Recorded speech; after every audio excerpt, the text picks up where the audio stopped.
There's only one open world game that anybody really cares about across the board. That is Grand Theft Auto. We're talking about Grand Theft Auto 3, which like really shook up, like everything. And so we're not talking about open world in general. We're just talking about open world in 3D. How when Grand Theft Auto 3 came out, like it really changed everything. And even to this day, 20 years later, like it's really influenced a lot of games. It's definitely influential for us in the early 2000s. I mean, all of our friends played it. People who weren't into video games even played it. Grand Theft Auto 3 was the game that like really made it popular, like to have a 3D open world thing, and in fact, like it was so popular that every company ripped them off in the following years. Mercenaries. There's a whole bunch of them. Yeah, Saints Row is actually probably the most. Well, what's true? But I mean, Saints Row tried to make themselves stand out with like humor and stuff like that. Yeah, right. It kind of made fun of the genre. I've heard people say how this game doesn't hold up. I mean, I think it still holds up. Yeah, sure. I mean, like it doesn't look like the other games now, but like it's still fun to play. I have a special place in my heart for this game because I played it so much. I think like if you compare it to the other ones, it might not hold up too well. Yeah, I mean, obviously, like the graphics don't hold up. Yeah, but I think the graphics still kind of do. The question is if the gameplay still holds up. Right. or is it fetch questing so like standardized that it's boring? You just drive around like the city, doing missions, getting paid, and so forth.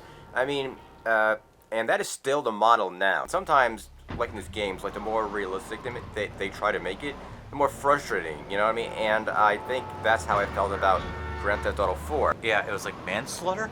Come on, when is that ever a real thing? You actually felt bad. I can't remember which Grand Theft Auto it was, but I remember like me and my friends used to come up with their own challenges. It's like, hey, take this bike and see if you can get to the top of this mountain. This is Grand Theft Auto 3. I don't know how much I can say about it that hasn't already been said. Well, here's the thing about Grand Theft Auto 3. Like, we've come so far in this that I'm actually wondering how many like millennials, I guess, like people who were even born in like 2000, they may not have seen this. True. This is like Atari to us, like think about it. True. In 2000, this game, you were too young to play this game, but you probably played the newer one.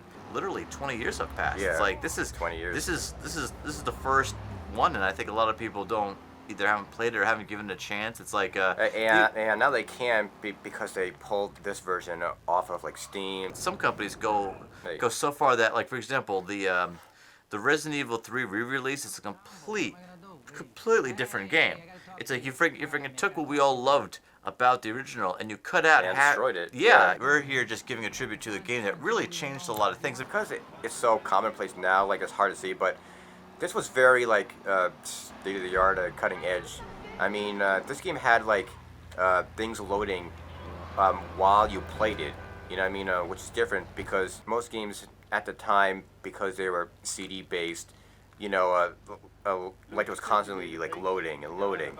Well, it's funny. Yeah, it's funny to say that because the PlayStation 1 had a horrible load time. So in this game, the fact that you could be driving down the street and they would be preloading the city just before you got to there was a big deal. In the Grand Theft Auto games, like there would be an hour or two of like straight up people saying different things and different talk rates. I see. And as the games got more advanced, that led to like TV shows in your apartment. I think you could run the sirens, can't you? Yeah. Yeah. Well, yeah. I mean, you can do that in like any game. Yeah, but don't forget, this is one of the first. Okay, yeah, that worked out. Yeah. I passed the mission by blowing the car up. Oh yeah, beeper. Oh yeah, like there's a remember those things? Remember beepers? Yeah. Wow, that shows you how old the game is. They got beepers in there. Final comment: like the big deal with this game is that like it was open world. I mean, look like weather changes. Like there's like people and cars walking around on the street. And I love how you're doing burnouts on the police station lawn. Oh right, well that's because it's raining. Here, can I try it? Yeah, of course. Yeah, I mean your car is about to explode. Listen. You can't play Grand. Why is that guy walking around with a baseball bat? He's a gang member. You can't play Grand Theft Auto without earning yourself a couple stars. Okay, well the fastest way to get stars is to just drive on the sidewalk. How about you stop just like randomly killing people? Okay, so you've never played Grand Theft Auto apparently the right way. In this game, if you need a car, you just take it. Okay, and that concept has carried on to basically every game. Yeah, you know what I mean? Actually, isn't that kind of weird? Like in the game, you stole any car you want to, because the game was called Grand Theft Auto. Right. But since then, every other open world game has that being like a thing. And that also goes to show how the biggest aspect of this game was its freedom. I mean, you could go anywhere you wanted. You could take like any car. I think the buzzword that they used when this game came out was sandbox, where you can play with the environment. You can wander around the city and find secrets. You know what I mean? And so it was that concept that really changed gaming. And it wasn't until this game was in 3D where it really began to take off and people really began to take like the open world thing more seriously. I'm just curious, what game do you think we should compare it to? Well, the game I have installed right now is Cyberpunk, and so I guess we're playing Cyberpunk. I guess so, but I don't think that's a fair comparison. You know why? Because Grand Theft Auto 3 is a game that works. This game works too. This game has been working for 20 years. Do you think it's actually lived up to its hype, by the way? To be honest, yes, because this game has very good graphics. It has a lot of missions. This is a first-person game, obviously. The other one's third-person, but still. It's the same concept. You have real-world interaction. See, like you do missions, still people being like, "Hey, kill somebody for me." So the formula is the same. Instead of a beeper in the top left corner, some guy actually calling you in, right? You're basically walking around a city. Right. You can interact with people. You could either shoot them in the face, or you could do whatever. It's just highly more detailed. So here's a car here, okay. So in the PC version, is there more cars in the PC version? Get out! Yeah, see, it's just like the other game, see? Yeah. Oh, no, the PC one, I don't know. I didn't play that version. Now if you look in the corner, it has 1 star. Even though it's made by is this made by Rockstar? No. So it's a completely different company. 20 years later. But everybody's still using stars to show how many police are coming at you. That's what I'm saying. You can run people over like this. They were having a drug deal. No, actually, they were having a Dungeons and Dragons meeting in the middle of the street. It just goes to show that, 20 years later, Grand Theft Auto 3 is still making its impact on the industry. Grand Theft Auto 3 had a very appealing thing to it. It was sort of cartoony, it didn't take itself seriously.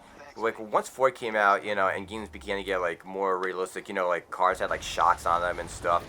The game wasn't, wow, I ordered that car, look at what the heck just happened? That really is the feature. When it is. Yeah, when we have self-driving cars, I'm pretty sure Tesla will be like, "Oh no, don't park here, don't park in the pool, don't park in the pool." Oh, are you telling your friggin' Tesla to go park in the parking garage, and it goes and it tries to park inside of somebody's bounce house at a freaking child's birthday party with the kids still in it? Imagine if your Tesla try to have a intervention on the street where it's no, I will not drive you home. This happens all the time. Oh, well, can we talk about this later? No, we are talking about this now. I just want to go home. Like a Knight Rider? Yeah, like Knight Rider. Look at these gang members trying to kill me. Just like in Grand Theft Auto. Right, just like in Grand Theft Auto. Except I don't remember a nuclear waste truck being a thing. There was Vice City, San Andreas, where you had your own home. You can go into buildings and you could work out. You had a girlfriend. Right. As the series upgraded and expanded the formula, so has its influence on other games. I believe it was Vice City where you could change your clothes, right? Grand Theft Auto Vice City, which came out right after 3, right? Right. You could change your clothes out. And the same thing in this game. In the 80s. Yeah. Yeah, Vice City had you riding motorcycles, having melee weapons, changing clothes, buying homes. It was just like games now, They really smooth out all of the stuff missing. How much you want to bet that 60 or even 80 years from now, there's going to be these games where, how Vice City, it's basically Grand Theft Auto in the 80s? How much you want to bet that 60 or 80 years from now, there's going to be one about the time, since all the cars didn't really automated, the games would be back here in the early 2000s, in the 2000s, where it's oh man, people have to drive your own car. How many Grand Theft Autos did they have to get for that kind of fast travel? Because that definitely wasn't in Grand Theft Auto 3. Well, Grand Theft Auto 4 had a feature where you could take a cab, and believe me, I paid for the cab every single time.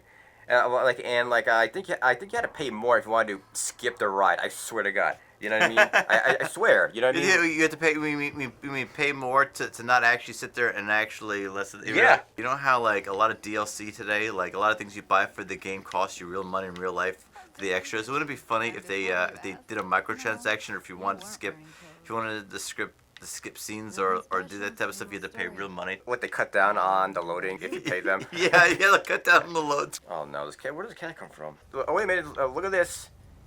It's a fat person. Okay, in the future? Yeah. Yes, yeah, yeah. So Apparently what water is rare in the future too, because this man has not bathed. Here's the other thing, all right? Like once like one fat person loads, like there's like 10 fat people. So I guess we made our point, right? You know. Yep, and as usual, every video has to have a cat in it. We got one. So there you go. If you haven't ever played Grand Theft Auto 3, you should probably like give it a start up just to see what it was like to have the very first game of this type. For those of you who don't want to play it but have when you were growing up, hopefully this was a trip down memory lane. And if you're a historian nerd, I guess it goes to show how Grand Theft Auto 3 was a big place in video game history.